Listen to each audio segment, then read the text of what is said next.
வணக்கம் மக்களே. நம்ம அன்றாட அரசு நிகழ்வு தான் பார்த்துட்டு இருக்கோம். அந்த விதத்துல நம்ம இன்னைக்கு என்ன பார்க்க போறோம்னா, நமக்கு மட்டும் சண்டைனா ஏன் சண்டை, இப்படி எல்லாம் ஒரு அருமையான சண்டை. இங்க நம்ம பக்கத்து வீட்டுல எங்கேயும் கிடையாது. நம்ம நம்ம தமிழக சட்டசபையில தான். சரி, வருஷம் தான் சண்டை போட்டாங்கன்னு பார்த்தா வருஷம் முடியல. சரி, 2வது வருஷமாட்டு சரியாயிருவாங்கன்னு நினைச்சோம். காலையில என்ன அதுக்கும் விளையாட்டு நாளையெல்லாம் போயிட்டு காட்டுறாங்க. 3வது வருஷம் ஏற்கனவே ஒரு உடும்புபிடி குடும்பப்பிடி சண்டையா தான் இருந்துச்சு. சரி, அப்பமாட்டு சமாதானம் ஆயிடுவாங்க பார்த்துவோம். அடமொழி வச்சு வாழ்ற வழியில நாங்க. சரி, இப்போ எலெக்ஷன் நடக்க போது வருஷத்துல முதல்ல சட்டப்பேரவை கூட்டம் நடக்குது. இதுலயாட்டு இவங்க சண்டை கிட்ட போடாம ஓரளவுக்கு அனுசரிச்சு போயிருவாங்க அப்படின்னு நினைச்சு பார்த்தா ட்விஸ்ட் சண்டைனா ஒரு அப்படி சண்டை. இந்தியா பாகிஸ்தான்ல கூட அந்த மாதிரி சண்டை நடந்திருக்காது. நம்ம தமிழக அரசுக்கும் தமிழக ஆளுநர் ரவி அவர்களுக்கும் ஒரு போட்டியே நடக்குது. ஒரு ஒரு ஃபைட்லாம் எப்படி ஒரு ஃபைட்டுன்னு சொல்ல முடியாது. அவர் ஒரு கேரள சொன்னாருன்னா இன்னும் அவமதிச்சிட்டாங்க, என் மைக் ஆஃப் பண்றாங்க, தேசிய கீதத்தை பாதம் அனுக்காங்க அப்படின்ட்டு அவர் அதை சொல்றாரு. நம்ம ஆளு எல்லாத்துக்கும் பயங்கரமா பேசுற நம்ம சபாநாயகர் அவர் சொல்றாப்புல, இல்லப்பா நாங்க மரியாதை தான் கொடுத்தோம், இல்ல முதல்ல கொடுத்து நாங்க வழக்கமா எங்க தமிழக அரசு பிரகாரம் நாங்க லாஸ்ட்னா எல்லா சட்டப்பேரவை கூட்டம் இருப்போம் அப்படின்னாப்ல. அதனால நாங்க லாஸ்ட்ல தேசிய கீதத்தை நாங்க வாசிக்கிறோம் அப்படின்னா அதுக்கு ஒத்துக்கு வர மாட்டாரு அப்படின்ட்டாப்ல. அப்புறம் இவங்க இந்த பொங்கல் இந்த மாதிரி ஒரு சில வாழ்த்துக்கள் தெரிவிக்க கூட நம்ம தமிழக கவர்மெண்ட் விடமாட்டுக்கு, குறிப்பா சபாநாயகர் மைக்கில் பேசிட்டு போய் என்ன அவமானப்படுத்தி பேசுறாரு, அதை இன்ட்ரோவ் பண்றாரு, மைக் ஆஃப் பண்றது அப்படின்ட்டு 2 பேரும் மாறி சின்ன பிள்ளைத்தனமான ஒரு சண்டைக்கு தான் ஓடிக்கிட்டு இருக்கு. சரி, கடந்த காலங்க தான் இப்படி இருந்துச்சு. இந்த வருஷம் மாட்டு சட்டப்பேரவை நடத்தி அந்த மக்களுக்கான பாதிப்பு என்னன்ட்டு அந்த கேள்விகளை தொலைச்சு எதிர்கட்சியும் ஸ்ட்ராங்கா இருந்து எல்லா கேள்வியில கேட்டு அதை மக்கள் பிரச்சனை தீர்ப்பாங்கன்னு நினைச்சா கிட்டத்தட்ட வழியெல்லாம் பெரும்போல அந்த அளவுக்கு சண்டை. இப்படி ஒரு சண்டை ஏற்கனவே இந்த சட்டப்பேரவை கூட்டம் கடைசி கூட்டம் அப்படிங்கிறனால பயங்கரமா அனல் பிறக்கும். எதிர்கட்சிலாம் பயங்கரமா கேள்வி கணைகளை வச்சுக்கிட்டு இருக்கு. விவசாயிகள் பிரச்சனை, அந்த அரசு அதிகாரிகளுக்கு அந்த சம்பள பிரச்சனை, அப்புறம் தூய்மை பணியாளர்கள் பிரச்சனை அப்படின்னு ஏகப்பட்ட அரசுக்கு எதிரான பயங்கர கேள்வியோட இருக்கிற சூழ்நிலை நாள்ல இப்படி ஒரு காமெடி நடந்துட்டு இருக்குது. சரி, ஓகே, என்ன நடந்துச்சு அப்படிங்கிறத நம்ம கண்டிப்பா பாத்துறோம். கிட்டத்தட்டப்பா சண்டை போடாதாங்கப்பா, முதல்ல வலிக்குவாங்கப்பா, நடக்க வேண்டிய வேலைகளை பாருங்கப்பா சொல்ற அளவுக்கு பெரிய சண்டையா ஓடிட்டு இருக்கு. ஐயோ சரி, ஓகே. நம்ம சேனல்ல நீங்க இப்பதான் புதுசு அப்படின்னா நம்ம கொஞ்சம் ஆதரவு கொடுங்க. நம்ம சேனல்ல சப்ஸ்கிரைப் பண்ணுங்க. நமக்கு நீங்க சப்ஸ்கிரைப் பண்ணி ஏதாவது பேசுறதுல எதுவும் தவறுகள் இருந்தா கமெண்ட் பண்ணுங்க. ஏன்னா நம்மளுடைய செய்திகளின் நோக்கம் அன்றாட அரசியல்ல உங்களுக்கு தெரியப்படுத்துறது அப்படிதான். சரி, ஒவ்வொரு வருஷமும் மேட்ருக்கு வந்துருவோம். என்னென்ன நடந்துச்சு அப்படிங்கிறது சூப்பரா அழகான ஒரு அருமையான அப்டேட்டோட வந்திருக்கேன். எல்லாரும் கிளியரா வெயிட் பண்ணி பாருங்க.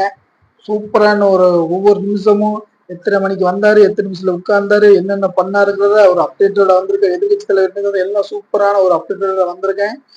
அருமையான உங்களுக்கு ஒரு 10-15 நிமிஷம் அருமையா உங்களுக்கு டைம் பாஸ் ஆகும் இந்த நிலவரம். சரி, ஒவ்வொரு வருஷமும் முதல் சட்டசபை கூட்டம் நடக்கும்போது ஆளுநர் அவர்களை கூப்பிட்டுதான் அவருடைய உரையை நடத்தி அவர் உரையை நடத்தி கொடுப்பாரு. அதுக்கு பிறகு அந்த சட்டசபை கூட்டம் நடக்கிறோம். அந்த உரையை தமிழக அரசும் தயாரிச்சு கொடுக்கும். அதை என்னத்தை கொடுத்தாங்களோ அதை தான் ஆளுநர் வாசிக்கணும். அதுதான் இவ்வளவு காலகாலமா தமிழக மரபுலே ஓடிக்கிட்டு இருக்கு. இன்னைக்கு என்ன ஆச்சுன்னா, தலைமை உள்ள வந்தாப்புல, ஆளுநர் ரவி அவர்கள் உள்ள வந்தாப்புல வந்துட்டு எல்லாருக்கும் ஒரு வாழ்த்துக்களை தெரிவிச்சாப்புல. அப்போ ஒரு சில விஷயங்கள் அந்த பேசுவாங்க. அப்போ நம்ம ஆளு சட்டப்பேரவை தலைவர் மைக்கை குறுக்கிட்டு, நாங்க இதுக்கெல்லாம் நாங்க முதல்ல நீங்க பேசும்போது குறுக்கிடுறதுக்கு ரொம்ப சாரி அப்படின்னு ஒரு 4 பேருக்கு சாரி அப்படின்னு சொன்னிட்டு, ஐயா முதல்ல நாங்க எழுதி கொடுத்த இந்த இதை நீங்க முதல்ல வாசிங்க அப்படின்ட்டு கொடுத்தாப்புல. இங்க இருந்துதான் ஆரம்பிச்சது முதல் பிரச்சனை. சரி, முதல்ல யாரு வந்தா என்னென்ன நடந்துச்சு அப்படிங்கிறத நான் வரிசை அவங்களுக்கு சொல்லுறேன். ஒரு டைம் பிரகாரம் வழக்கமா 9:30 வந்து சட்டசபை கூட்டம் கூடிரும், அதுக்குன்னு வந்துருவாங்க. அது வந்து உள்ள ஒரு நியூஸ். இது முதல்ல யார் உள்ள வந்தா எப்படிங்கிறத நம்ம கரெக்டா சொல்லுவோம். முதல்ல வந்து முதலமைச்சர் அவர்கள் 10 நிமிஷத்துக்கு முன்னாடியே வந்து உட்கார்ந்துட்டாப்ல. உட்கார்ந்து சரி என்ன நடக்க போகுது அப்படிங்கிறத உட்கார்ந்து பார்க்க சட்டசபை முதலமைச்சர் வந்துட்டாப்ல. அடுத்து எதிர்க்கட்சி தலைவர் அவர்கள் எடப்பாடி பழனிசாமி அவர்கள் ஒரு 6 நிமிஷம் வித்தியாசத்துல, அவர் 10 நிமிஷம் தானே, ஒரு 6 நிமிஷம் முன்னாடி வந்தாப்ல. வந்ததும் அடுத்து ஆளுநர் அவர்களின் எத்தனை மணிக்கு வருவாரு அப்படிங்கிற ஒரு வெயிட்டிங் எல்லாம் இருக்கும்போது கரெக்டா வழக்கத்துக்கு மாறா 9:25 தான் ஆளுநர் அவர்கள் வந்து ஒரு 5 நிமிஷத்துக்கு முன்னாடி உள்ள வந்தாச்சுன்னா இந்த ஒரு வந்தவர் அப்படிதான் ஸ்டாண்டிங் பொசிஷன்லாம் அந்த சேர்ல உட்காரவே இல்லை, அப்படியே தான் நின்றுகிட்டு இருந்தாப்புல. கரெக்டா 9:28க்குலாம் தமிழ் தாய் வாழ்த்து பாட ஆரம்பிச்சிட்டாப்புல. தம்பி போட்டிருந்தோம். அதை தமிழ் வாழ்த்து கண்டினியூ ஆகிட்டு இருக்கு. அப்புறம் அடுத்து ஆளுநர் எதிர்பார்த்தது வந்து என்ன, கடந்த 4 வருஷமா அவரோட கோரிக்கையாகவே வச்சுட்டு இருக்காரு, தமிழ் தான் வாழ்த்து பாடுங்க, எனக்கு ஒரு 4 எந்த பிரச்சனையும் தப்பு இல்லை, கூடவே தேசிய கீதத்தையும் இணைங்க அப்படின்றது அவருடைய ஒரு ஒரு ஹம்பிள் ரிக்வெஸ்டா இருந்த மாதிரி தான் இருக்கு. அதுதான் பிரச்சனை. பிரச்சனைக்கான மூல காரணமே இந்த பிரச்சனை தான். அவரு வந்து என்ன சொல்றாருன்னா, இந்த தேசிய கீதம் எனக்கு அதோடய ஒளிபரப்படுது, அதாவது முதல்ல ஆரம்பிக்கிறதுனா எப்படி நீங்க தமிழ் தாய் வார்த்தை இசைக்கிறீங்களோ அதே மாதிரி தேசிய கீதத்தையும் நீங்க அதை வந்து வாசி விட்டுருங்க அப்படின்னு சொல்றாப்புல. ஆனா அது தமிழக அரசும் ஏன்னா அது 2 பேருக்கும் முரண் இருக்கனால, இல்லை நாங்க வந்து இத்தனை வருஷம் மரபு காலமா நாங்க வந்து பேரவையெல்லாம் முடிஞ்ச பிறகு தான் நம்ம தமிழ் தாய் வாழ்த்துறோம், நாங்க உங்களுக்கு அப்போ தமிழ் தாய் வாழ்த்து நான் பண்ணிடுறோம் அப்படின்னு சொல்றாப்புல. இல்லை எனக்காக நீங்க முன்னூட்டி அது கூடவே நீங்க ஸ்டார்டிங்லேயே தமிழ் தாய் வாழ்த்து அந்த தேசிய கீதத்தை இசைத்து விட்டுன்னு சொல்றாப்புல ஆளுநர் ரவி அவர்கள். இதுதான் பிரச்சனை. அவர் முதல்ல தேசிய கீதத்தை வாசிக்க விட்டுருங்க அப்படிங்காப்புல, இல்லை நாங்க இத்தனை வருஷமா முடிஞ்ச பிறகு கடைசியா தான் வாசிப்போம், அப்பவும் வாசிக்கிறோம் அப்படிங்கிறது தான் கருத்து. சரி ஓகேப்போ வாழ்த்து இத்தனை வருஷம் எனக்காக நீங்க வாங்க அப்படிங்காப்புல. இந்த ஒரு சின்ன பிரச்சனை சண்டை தான் பெரிய அளவுக்கு 2 பேருக்கும் கட்டிப்பிடி வைத்தியம் மாதிரி, கட்டிப்பிடி சண்டை மாதிரி ஓடிக்கிட்டு இருக்கு. அப்புறம் வந்து இவரு பேச ஆரம்பிச்சாப்புல, எல்லாரும் வந்து விரலுக்கு நுனியிலே இன்னும் பார்த்துட்டு இருக்காங்கள. நம்மளுடைய ஆளுநர் ரவி அவர்கள் வந்து கவர்மெண்ட் கொடுத்த அந்த தமிழக அரசு கொடுத்த அந்த இதை எழுதி கொடுத்ததை வாசிப்பார் அப்படின்னு நினைச்சிட்டு இருக்காங்களா. ஆனா அவர் அதை எடுக்கவில்லை. முதல்ல வந்து எல்லாருக்கும் வணக்கம் அப்படின்ட்டு ஆரம்பிக்காரு. அது எப்படின்னா முதல்ல வந்து எல்லாம் வணக்கம் சொன்னா, ஆனா கொஞ்சம் தமிழ் கொஞ்ச நேரம் பேசுறதுக்கு ஆரம்பிச்சிட்டாரு. இல்லை பொங்கல் வாழ்த்துக்கள் அப்படி ஒரு சில விஷயம் பேசிக்கிட்டு இருக்கும் போதே சட்டசபை தலைவர் அப்படின்ட்டு ஒரு ஏரியாவில் குறிப்பிடுறாப்புல. அவரு இப்போ சாரி தான் சொன்னேன், இது நீங்க வந்து நாங்க வந்து வாசிச்சு விடுங்க, நாங்க தமிழக அரசு நீங்க வாசிச்சு விட்டுருங்க அப்படின்ட்டு சொல்றாப்புல. அதுல இருந்து 2 பேருக்கும் பிரச்சனை ஆகுது. அப்புறம் சபையினர் பேசிட்டு இருக்காரு, அவர் பேசுற வரைக்கும் நான் உட்கார்றேன் அப்படின்ட்டு அதுக்கப்புறம் தான் அவர் உட்கார்றாப்புல. உட்கார்ந்த உடனே அதுக்கப்புறம் அவர் பேசி முடிக்காரு சபாநாயகர். அப்புறம் இதுல ஒரு ஈகோ பிரச்சனை ஹேண்டில் ஆகுது. அதுல இருந்தா உடனே இவர் என்ன சொல்றாரு அப்படின்னா,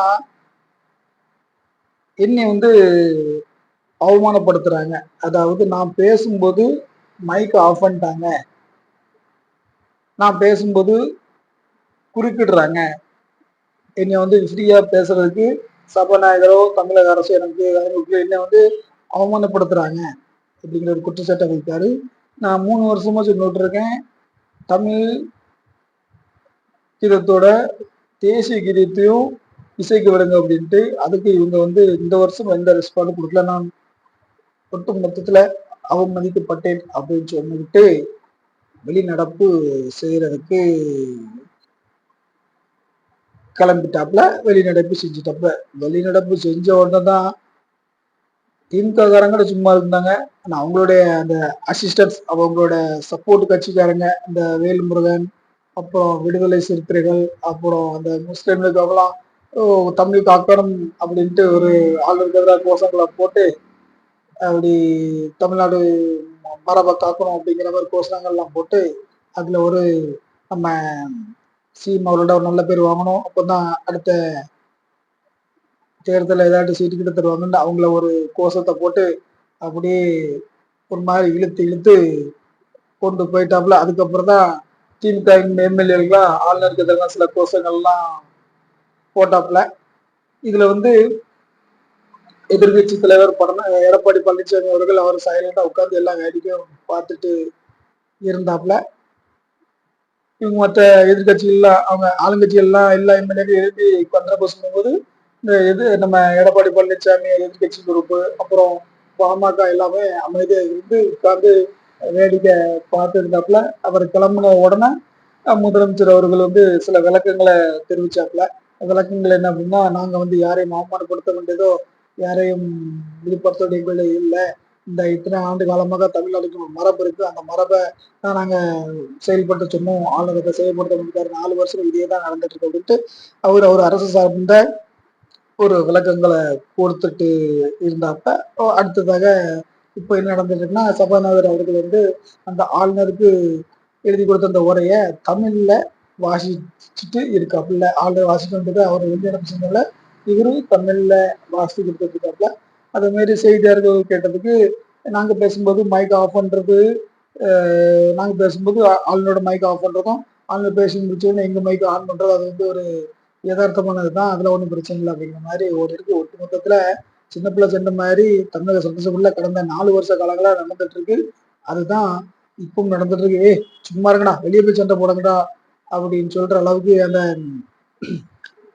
சிவகார்த்தை படத்துல வருங்க அந்த மாதிரி அங்க போய் சண்டை போடுங்கப்பா அப்படின்னு சொல்லுவாங்க. அந்த மாதிரி சண்டையே காமெடியா இருக்கு. ஒட்டு மொத்தத்துல மக்களுக்கான எந்த கேள்விகளும் கேட்கப்படவில்லை. மக்களுக்கான எந்த குரல்களும் முடிக்கப்படவில்லை முதல். அதனால கடந்த 3 வருடங்கள் போலவே இதே மாதிரி இந்த வருடமும் ஏதாவது ஒரு பிரச்சனை வரும் அப்படின்னு எதிர்பார்த்த மக்களுக்கு அது பிரச்சனையோடவே இந்த வருடத்திற்கான 2020ற்கான முதல் சட்டப்பேரவை கூட்டத்தொடர் வந்து சண்டையிலே முடிந்துள்ளது. ஓகே மக்களே, மீண்டும் உங்களை அடுத்த வீடியோவில் சந்திக்கும் போது உங்களுக்கு உங்கள் மணிகண்டன்.